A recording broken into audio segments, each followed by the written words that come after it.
You can always see George coming up the road. He's got his headlight on. That's how I know he's coming. Meeting me for breakfast. How you doing, George? Good morning. How you doing, Jim? I was so happy for you. Yeah. That you and now you got everything you need. Yes, sir. I think when we're done sitting here, reminiscing, I think you ought to go look for a job. Well, I'm gonna take the rest of the day off. I gotta take the rest of the day off, Jim. I'm not first taking the morning. Yeah, you've had a lot going on, so. This is a story about two men from very different backgrounds, different parts of the country, who happened to be in St. Augustine, Florida at the same time, and just came together, and it was life-changing for me, and I believe life-changing for my new friend George. Hey everybody, my name's Jim Palmer, and along with my wife Stephanie and our rescue dog Blue, we live on this boat called our floating home, and we travel up and down the East Coast. And on December 2nd, 2018, we pulled into the beautiful little small town of St. Augustine, Florida, right near the historic part of the city. And every day, most days, we'd walk up across the Bridge of Lions, and I couldn't help but notice on one of my walks I saw a gentleman sitting on a park bench.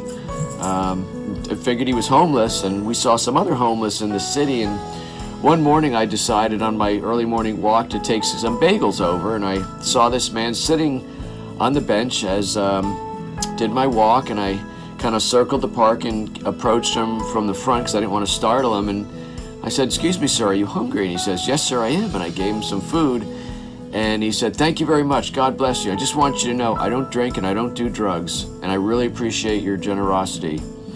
And I shook his hand, said, "God bless you." And I said, "Are you here every day?" He says, "Every day in the morning." I said, "Well, I'm going to come here tomorrow, and I'll bring breakfast again." And that started a little over a 3-week journey of meeting with George every single day, sometimes twice a day, and discovered how he got homeless, and everything he owns is on this bicycle and this buggy trailer, which I couldn't help but notice had bald tires, and I took notice of the size. And a few days later, I brought him some new tires and new inner tubes with the self-sealing stuff in case he gets a flat. And I learned from George that after his beloved Kathy died, after they were together for about 25 years, he just left on his bicycle and his trailer, and not thinking and having his Social Security, he didn't have a birth certificate, and then eventually his South Carolina driver's license expired. He felt he was supposed to go to Florida, so he originally went to Gainesville, but then he just kept praying and said, "I don't know what I'm supposed to do," and the Lord told him to go to St. Augustine. And he told me, and you'll hear in the video, that he said, "Lord, I'm in St. Augustine, I'm a patient man, but I need to know why I'm here." And he said, "That's when I walked up." So over the course of the next 3 weeks or so, I helped George get his ID, his birth certificate, his Social Security card, and now he can actually find work. George very much wants to find work and get off the street. So it's just such a powerful story for me personally, who sometimes thinks problems are big. Homeless, hungry people. And what I learned out of it, I've been processing this for weeks, is that one person helping one person can make a huge difference in the world. A few days before we were getting ready to leave, I shared this story and what I was feeling with George. I felt actually God was telling me to share the story of one person helping one person. If everybody does that, the world would be a much better place. And I was resisting because honestly, I didn't want to come on and share a video about how Jim helped George. I didn't want it to be that. And I shared this with George, and he goes, "Well, you know what's interesting, Jim? I've been thinking about writing a book." He had no idea he would say that. He had no idea that I was an author. And he said, "I've got some things that I would like to share with people about being homeless." And I took that as a sign, "Jim, get this story out there." So I asked George, I said, "Look, we're leaving in a couple of days. Would you do a video interview?" And I thought he would probably say no. I didn't think he'd want to be on video. And he said, "Yeah, let's do that." Stephanie brought the camera and our phone, and we just had a conversation, and that's about it's really what you're going to see right now, is a conversation between two friends.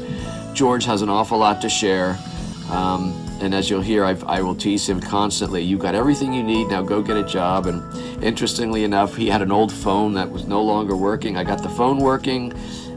We got him a card so he has minutes, and George called me just yesterday, as you and I are as I'm doing this video here, and he called me all excited. He says, I've got 2 leads on jobs. He's going to go there Monday morning, and he was just so excited to talk to me on the phone and me to him. It's just an incredible friendship that developed from a simple gesture of giving a person a bagel. And I wanted to share that with you. That's what you're going to see here. I hope you enjoyed. I hope you're inspired to, in your life or in business, whatever. Don't think of problems as being huge. Just think of, what can I do? One person. How can I help one person? And I think you'll be blessed. Take care. It is 6:30 a.m. Friday the 18th. Steph and I are getting ready to pull out. Getting the bridge ready. Getting the boat ready. We're going to be heading to New Smyrna Beach. But first, I need to go meet George and give him one more hot breakfast. Walk up and meet him at the face of the bridge. You can always see George coming up the road. He's got his headlight on. That's how I know he's coming. Meeting me for breakfast. How you doing, George? Good morning. How you doing, Jim? Doing all right this morning? All right, bye. Have fun finding a job. And there he goes. Told him he's got to go find a job now.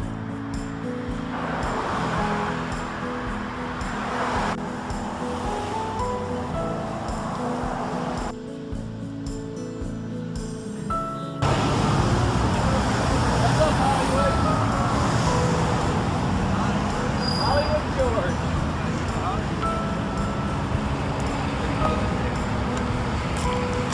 Hey, Jason, how are you? Yeah? Before we left, I took a picture of George and I. He came to see our boat when we pulled into the marina, and then I printed out a copy and gave it to him, and this is what he's holding. It was a really fun moment.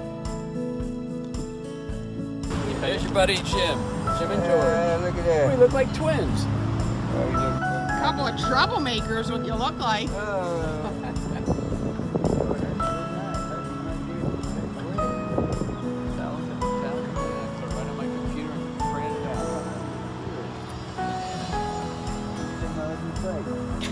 Somewhere during our conversation, I was asking George about his work experience. I mean, he'd been a welder and done all kinds of jobs, and this is a proud moment for him, as you'll hear. Employee of the month. You know that. You did? Yeah. Employee of the month? Yeah. Where? Gainesville, Florida. Well, out of the state? Or where were you were you working? Oh, I was just working as a whatever they wanted me to do at the time. Yeah, but who made you employee of the month? Action labor. Okay. Action labor and. Put that on your resume. Yeah. Well, You tell 2001. him. Well, the heck with that. You know. I'm Well, employee of the month I still right got here. the paper. Yeah. You know, I still got the paper. See, George Gregory, Employee of the month, 2001. There you go. No? There you go. But, you know, whatever. But that's. I mean, you can get food anywhere basically. Yep.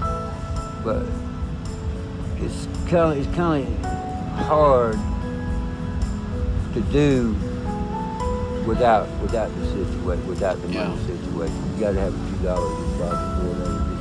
You gotta be eating just to think clearly. That's true. That. He needs batteries. Yeah. He needs things to keep him warm.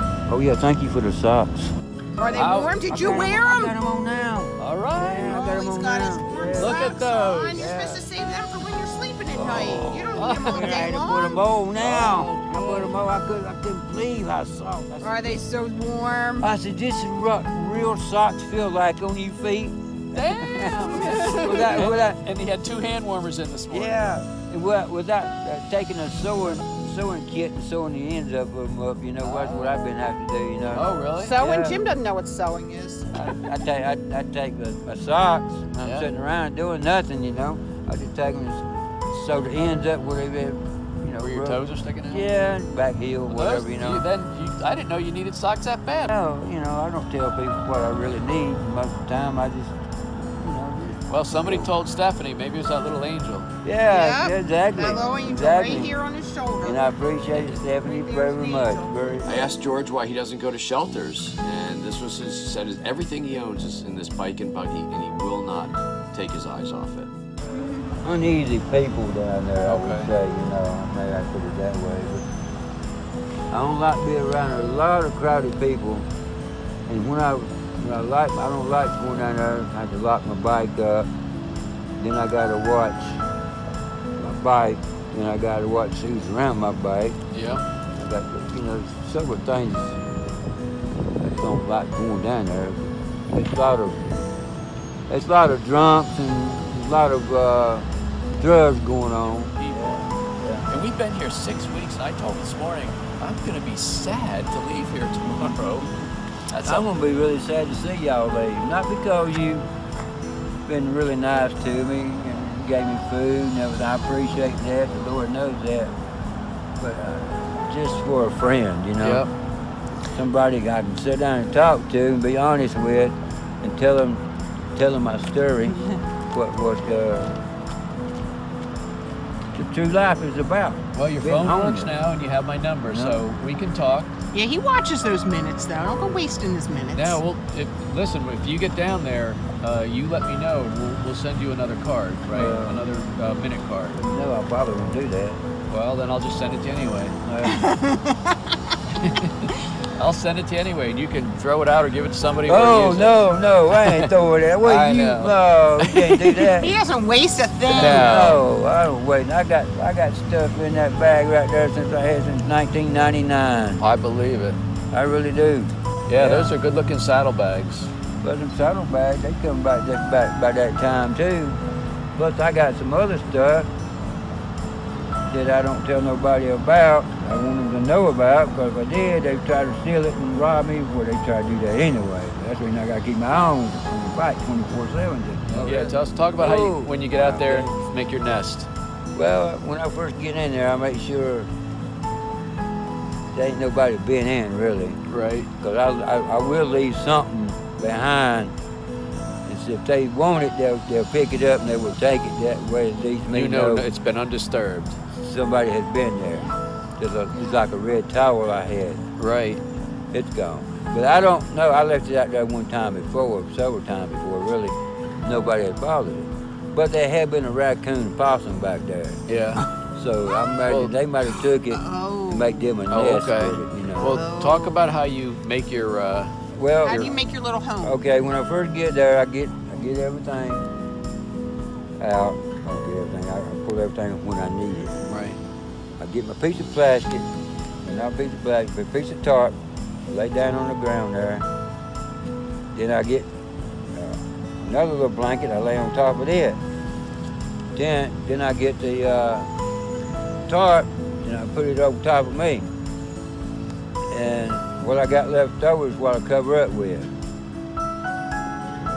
Since Jim and them got me a new sleeping bag and everything, I can use it now. But before then, I had Kathy's blanket with me, and that was a pretty thin blanket. I covered her up with that. But I had to bring that with me. I use it to cover up with sometimes. Then sometimes I had to get really cold. I'd put up a coat on top of me. Okay. You know. But when it rains, I get wet. Still get wet. Yeah. So the water's coming right up underneath me like this. And here I am on one side. I wake up next morning and I'm soaking wet on one side. This other side looks good though. Take a picture on this side. Otherwise, it's a really hard thing to do. To lay on the ground every night. To lay on the ground every night. You got these roots and everything in your back. You're trying to turn over. You got one root over here, and you turn over. You got another root. But I'm not sitting here crying and spill milk or anything. But you just got to do what you got to do to survive out here in these streets. Make sure you do the right thing, though. First of all, you got to have the Lord on your side. Yep. Then you got to have friends like Jim Palmer here and his wife Stephanie to help people like me. And God bless y'all very much what y'all have done for me. You really helped me out. I don't know how many times, how many thank yous I got to say, but I want to thank you and thank you and thank you. Very good, man. You know, well, you know what it is, George? I tell myself, well, George, you know what it is, don't you? I said, what? He said, it's your buggy. I mean, if I had my bike, just my bike, nobody would never think I was homeless. Because I try to keep myself clean, and I try to keep myself, you know. Clean shaven. Clean shaven, yeah. I'm going to bring that up. I'm trying to put it a different way. Thank you, Jim. Yeah, I'm saying thank you again. You know.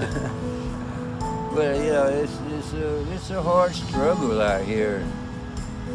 I really want to get a job and really want to get off these streets. Just get my life back. Yep. That's going to be a great day. And then if I meet another woman, that's fine. If I don't, well, that's fine too. You know, that's the way I see it.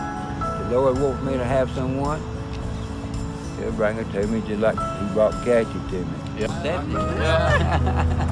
So I think, is there anything else you want to share about the homeless situation? Or well, it's what's the biggest challenge you found outside of shelter and food? I guess, right? Big challenge. I had so many, unfortunately, things happen to me, but I kept motivating. I kept going. I kept pushing myself. I said, okay, well, this here is just a little road bump, you know, we're going to get over this, we're going to keep moving. But I got to give the Lord, and Jim Palmer here, I got to give him a lot of credit. I mean, I call him Jim Palmer, but he's just more like, who did I say it was? Told me Bruce Willis. Bruce Willis. Hey, y'all, this is Bruce Willis. I'm talking to a star here. That's better to look like Curly on the Three Stooges. Yeah, I look like him, man. I look like him, I reckon. Don't take the hat off, George. George, what would you say? Please keep the sunglasses on, too. Yeah. No, actually, you got real nice eyes. Well, we don't really go that way. No, we're not going that way. Oh, God! His wife's right here. Take it easy, George. Right here. What do you think, what would you say to people? Again, I think the message that has been touching me is one person helping one person. What would you say to somebody who's walking around a small town in the city or St. Augustine and they see somebody sitting on a bench or that's obviously homeless? What should they do? Well, first, you kind of got to approach them with a good attitude, really. You know, you got to say, hey, how you doing? Is there any way I could possibly sit down and talk to you a few minutes, or is there any way I could probably help you out anyway, you know? But it's some of these, like I said, some of these people, they don't want to get off the streets. All they want to do is just panhandle and get more drinking, and well, you know what, they've been passed out all over the darn place. But that's, you got really, me, experience, been living on the street like I've been living. There are certain people that I can look at and tell if they could be helped or not. You know, this person over here, I go, well, yeah, you might say so, but drinking talking to them. But I have found a few people that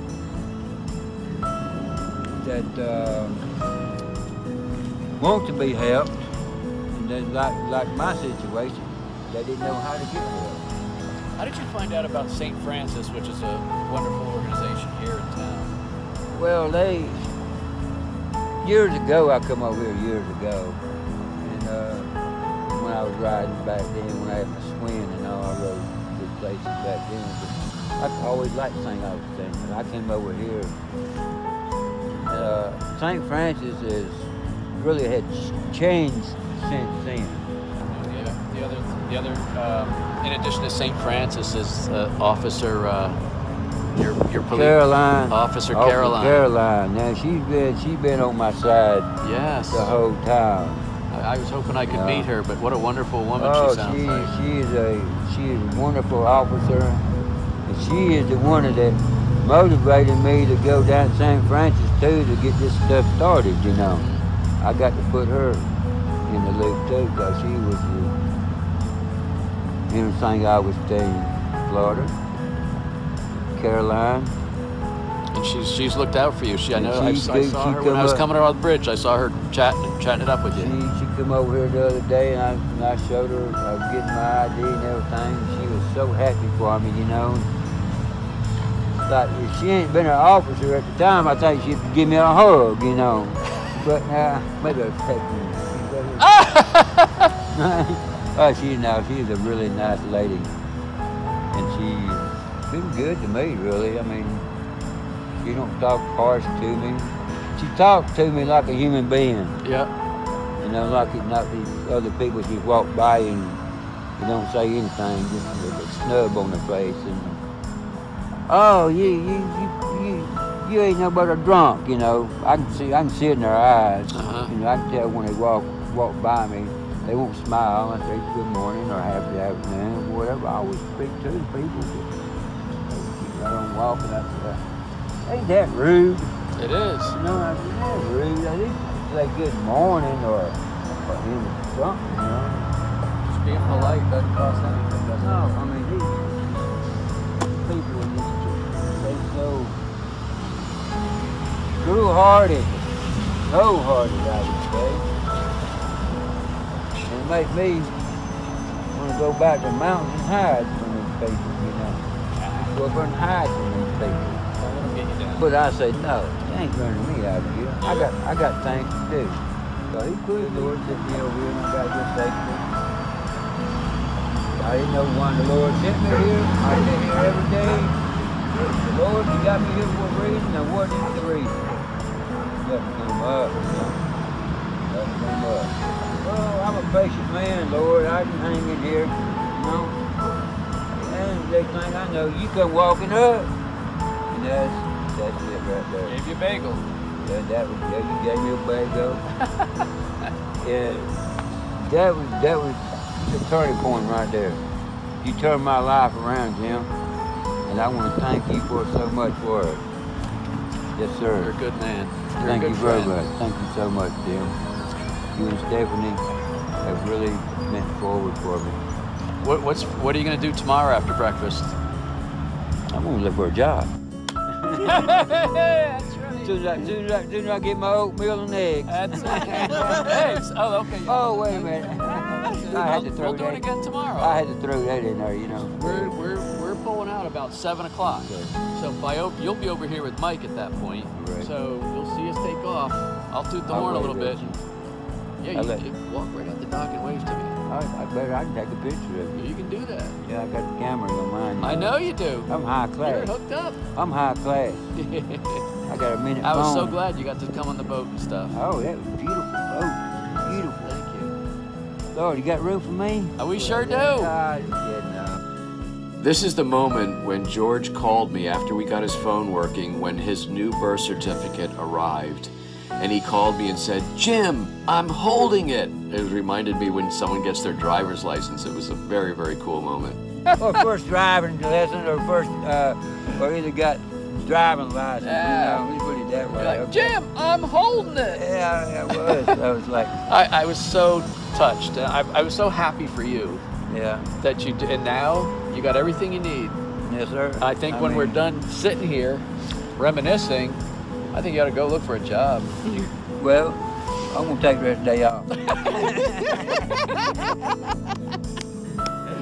I got to take the rest of the day off, Jim. I'm about first thing in the morning. Yeah, you've had a lot going on, so. About first thing in the morning. I think that's right. First thing in the morning is a good idea. There's the sushi place. Anyway, I know you're going to do it. And you know I'm going to be calling you and checking on you. Oh, I know that. That's the reason I got to keep booking. That's it. And there he goes. Told him he's got to go find a job now.